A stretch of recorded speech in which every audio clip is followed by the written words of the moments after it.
He's blind, they said. Oh, this'll be easy, they said. Man, were they wrong. All those moments will be lost in time. What's up, Universe, and welcome back to the web's first must-see comic and nerd culture show. Welcome to Comic Universe, guys. I'm your host, as always. Guys, we're continuing the 31-day Halloween horror movie challenge. I know we're behind on the reviews, but we have not been behind on the viewings. I promise. And today's review is in my opinion, an instant classic. The concept behind it is so great that it made it so. And we are talking Don't Breathe, 2016's Don't Breathe at that. Co-written by Alvarez and Rondo Sayages. I think that's how you say it. Sayages. Sure, whatever. And directed by Fade Alvarez, if you will. It is starring Stephen Lang, who should have been Cable. I know Brolin did a great job as Cable, but still, Stephen Lang should have been casted as Cable. Fingers crossed for the MCU. Come on, guys, don't let me down. Janie Levy, Dylan Minitel, he was in Goosebumps, and Daniel Zavito, who plays Money, if you will. So, Don't Breathe is a 2016, again, in my opinion, instant classic. Story revolves around these three young teenage kids. I don't want to say young. They're probably like 16, 17, 18, somewhere in that age bracket. And Alex, whose father is, who's played by Dylan, and his father basically works for a security company. And Dylan has devised a plan on how to get into all the places that his dad's security company runs, and they would go in and loot it of, like, you know, laptops and things to that nature. So him and his friends go around, and then they take those things that they steal and they sell them essentially for cash. But Alex has basically said to Rocky, who is played by Gene Levy, and Money, his boy, he's like, we don't steal cash, essentially. And they devise a plan. They find out that there is a lone, like an abandoned street in Michigan, and there is a lone person still on the block, if you will. He's the last person staying there. He's an old military vet whose daughter has passed away. She was involved in an accident, and her daughter was killed, or his daughter was killed. And he's also disabled. He lost his eyesight due to a grenade fragment being launched into his eyes, if you will, from the Iraq War.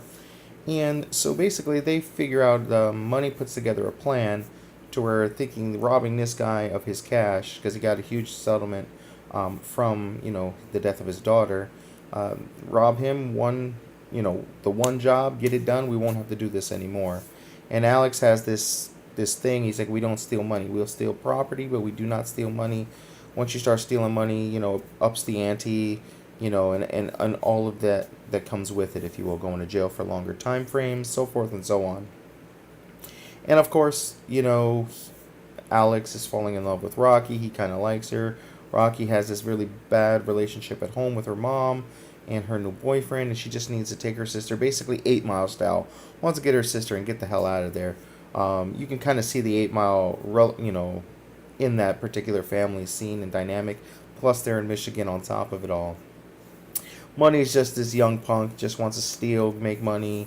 You know, when he's breaking into homes, he's like urinating and ejaculating all over people's furniture and stuff like that, like a complete moron, basically.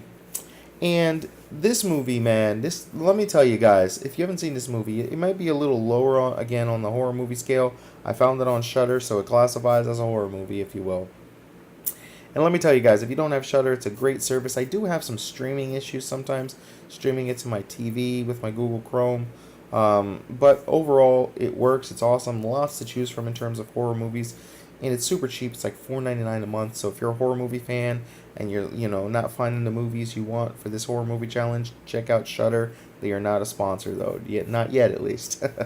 But no, seriously, guys, this movie was really good, really unique. I actually missed it when it was in the movie theaters.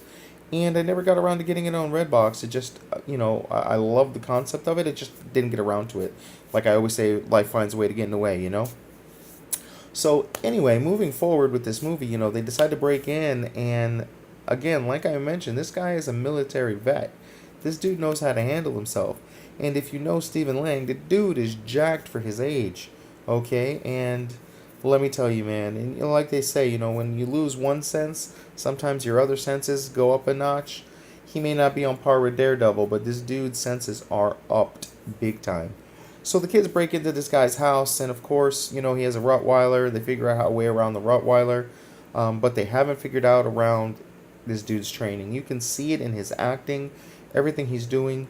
It seems legit, seems, authentic. My wife was a part of the military, as well as some of my best friends have been a part of the military. And I could see his demeanor in them. So, I mean, the acting was on point. Some of the stances he would make while holding the gun, on point. Definitely you could see the training in this guy. And let me tell you, these punks don't stand a chance. But what's really interesting about this movie is it turns the bad guys into the good guys, and the good guy into the bad guy.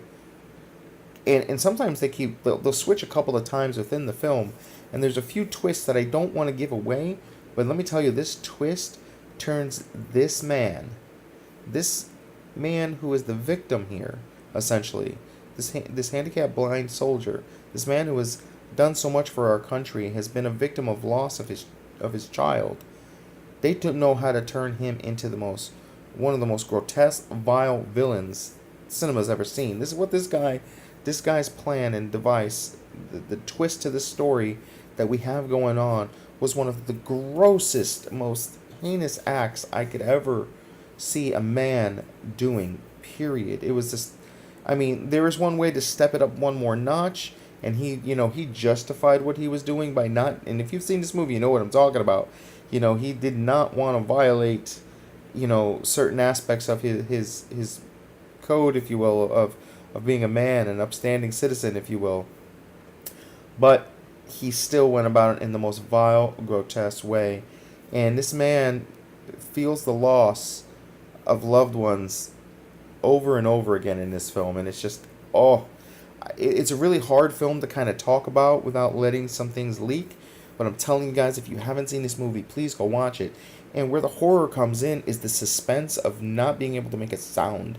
And this was the second movie that I felt, in this year, that I just could not make a single sound. And I just felt like if I made the sound, he would know where they are or where I was. And I just didn't want to. Now, sure, it is, again, a little light on the horror. But what's a little light on the horror, they amp up in the victimizing of people in this movie. And the ending of this movie is a little to be desired for.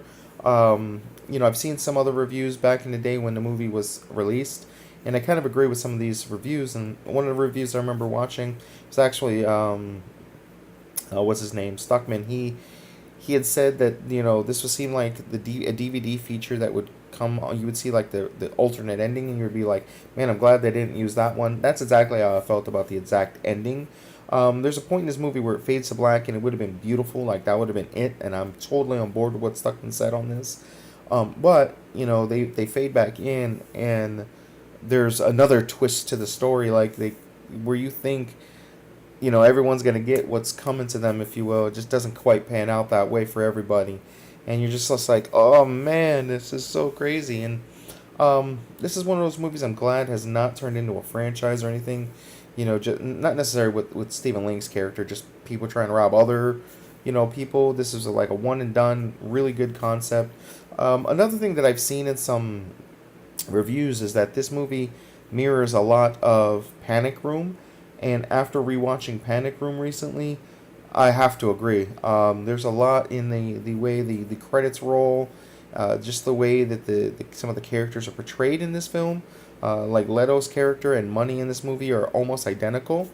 They kind of even look and dress the same in some aspects. So it was really kind of interesting. And it is done by the same creative team. So I guess I kind of see that. I don't know if they were paying homage or they realized they were getting those influences from something they've done in the past.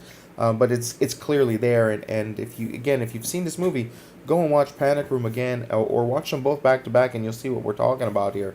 But this movie on Rotten Tomatoes, just so you guys know, sitting at an 88%. The audience rating basically is a 78. So it is a fresh rating.